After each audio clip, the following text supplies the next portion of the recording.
Hello, people. How are y'all doing? It's been a long day here in Richmond. It's about 4 o'clock now. Back to the rainy weather. We are. They said we're going to have it for the rest of the week. It's that in this type of weather where I become a little melancholy. How do they say that? Melancholy, where you start to think about things and reminisce on the old days and stuff, and just, think about things. That's what I'm doing now. But I'm in great spirits. I'm in good spirits. I just sitting here and I remember, I think back to when I was young, my grandmother and my grandparents. Because me and my grandmother were really close. We used to talk. She the one that really taught me how to cook and gave me all my skills that I have in the kitchen. Hattie Long. I give you much credit, Grandma. I miss you. She the one that really taught me how to cook and give me the skills that I have in the kitchen. I give her much props. And I give my mother-in-law, my first mother-in-law that I ever had, which is Merle. I love you, Merle. I love you. She was the best mother-in-law ever. She didn't judge me. Merle Hodge, St. Thomas. I love you. She came into my life and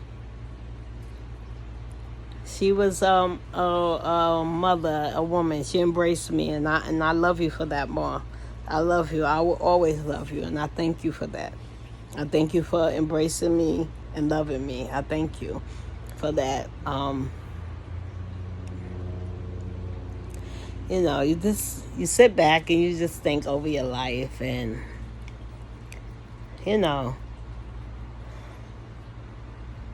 things that's going on,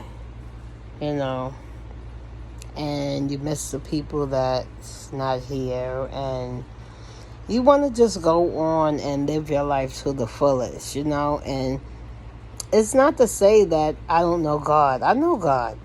I'm saved. I got saved in April 15, 2009 in Friendship Baptist Church on Southern Boulevard, Bronx, New York. I went down into that water. I know God. I know Him. But it's not, and He's always been there through all of my ups and downs, in the valleys, the highs, the lows, but we're still here in this physical body, and we do go through some things, and especially when you're blessed and you see things and you come through life, because I've been in the streets. I worked in clubs and I did drugs. I've been in that life. I was a hood girl. I did hood shit. You know what I'm saying? And to come through that and to be where I am, I'm proud. I'm thankful. I have a lot to be thankful for, because I was a young girl. I grew up in Harlem. My mother was a barmaid. My father was a drug dealer. I can think back. I remember I went to the first Black Panthers day camp in Harlem, which was on 129th Street and 5th Avenue. That was the first Black Panthers when they came into Harlem. And I remember that. I remember being so proud and of being black and holding up the Black Power sign and seeing Huey Newton on the steps of All Saints Church on 129th Street and Madison Avenue. I was one of them little girls in the crowd with the veil on and the hood, the whole thing, the whole outfit on. I was one of them little girls, and I remember when they killed Martin Luther King. I remember when they killed Malcolm X. And so I'm just trying to be strong. I'm just trying to heal out loud, because this is a tool that is open to us to use. You know what I'm saying? Um, it's like I just want to talk about things, and it's all right to talk because it helps me. It helps me to be able to talk about things. I remember them things. So, being that when we went through 2020 and we went through the whole George Floyd thing, it really brought up a whole lot of things for me inside of a lot of things that I witnessed as a little girl growing up. You know what I'm saying? A lot of feelings that I couldn't put a definition on or how I was feeling. You know what I'm saying? Because I lived it. I was a child in Harlem. I seen everything. You know what I'm saying? I seen it happen. I seen it. I remember when the Black Panthers was out and how it was so, Black Power, everything. And I remember how the drugs came into the community and it took the men from our family. I was a young girl and I saw all this. So growing up as a child in America has a lot of experience. You witness a lot of things that I don't think a child should have to witness, but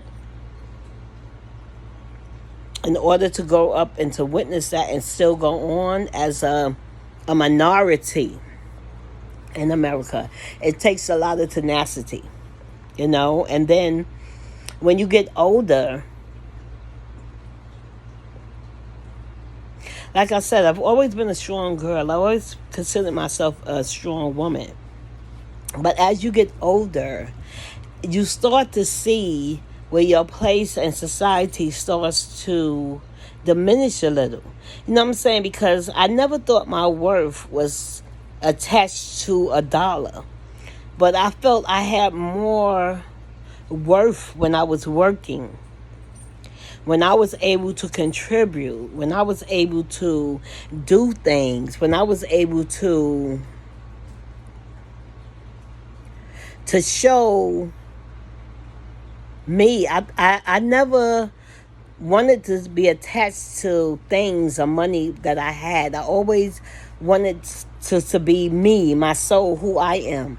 But as I'm getting older, I realized that some of my worth and what I call the being worthy was attached to the money, was attached to the things that I could do for my family, was attached to the things that I could be. You understand what I'm saying? And when I didn't have that, it seemed like it took some of the worth from me.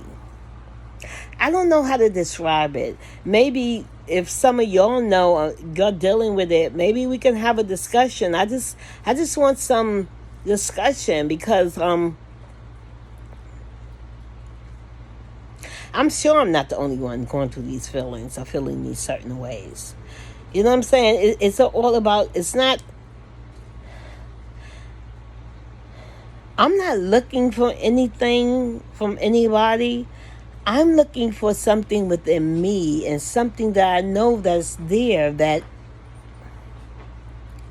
maybe I'm just trying to nurture to get to that point to where I can execute. You know what I'm saying? Because when I was like 30, at my 30s, I can always execute shit. I could do shit. Shit was done, bam, bam, bam. What needs to be done, Lori had it done. 40s, I was good. 50s, I was still selling. 60s, 65, it's just like a new, because when you're old, it feel like all they want to do is get rid of you. You know what I'm saying? It's like it's always something new, it's shiny and bright. You know what I'm saying? Your light is, you understand what I'm saying. Us older people, you understand what I'm saying. Like, they just waiting for us to leave and make room for the next one. You know? I love you all. I thank you all for listening to me. I just want some feedback. I'm putting this out there, and I'm sure a lot of my people, my group, they say you need to find your your group. I don't think my group is here in Richmond. I think my group is maybe home. I don't know. I don't know what I'm feeling. I'm just asking God to help me, to lead me on my journey where I'm going to wind up. I don't know, because I know He's not done with me. I know He's not done with me. He may have a whole different path for me I didn't even think, because I didn't even think I would be here. So I'm just open. I'm willing. I'm healing out loud. I'm not going to die in silence. I'm not. I know I was made for something greater than this. This is not all that I am. This is not it. I'm not going to leave here a bag of tears, crying, and I'm not. God's going to get the glory out of my life. I struggled. He's been there. He's helped me up. He's lifted me. He's going to get the glory. The glory is going to be His. Not by my might, not by my will, nothing. God's going to get that glory. I just want to say to all of you that's been reaching out and been touching me and been, offering your advice, your kind words, just like, hey girl, ain't here for you in a long time. I love that. I love that. And I miss y'all. And I thank y'all for that.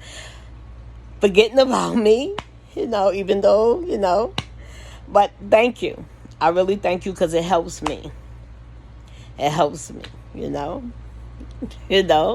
We need each other. I need you. You need me. And together we can help each other, to live this life that God blessed us with. So I just want y'all to have a great day. Have a great life. Have a good night. And I just want to hear from y'all.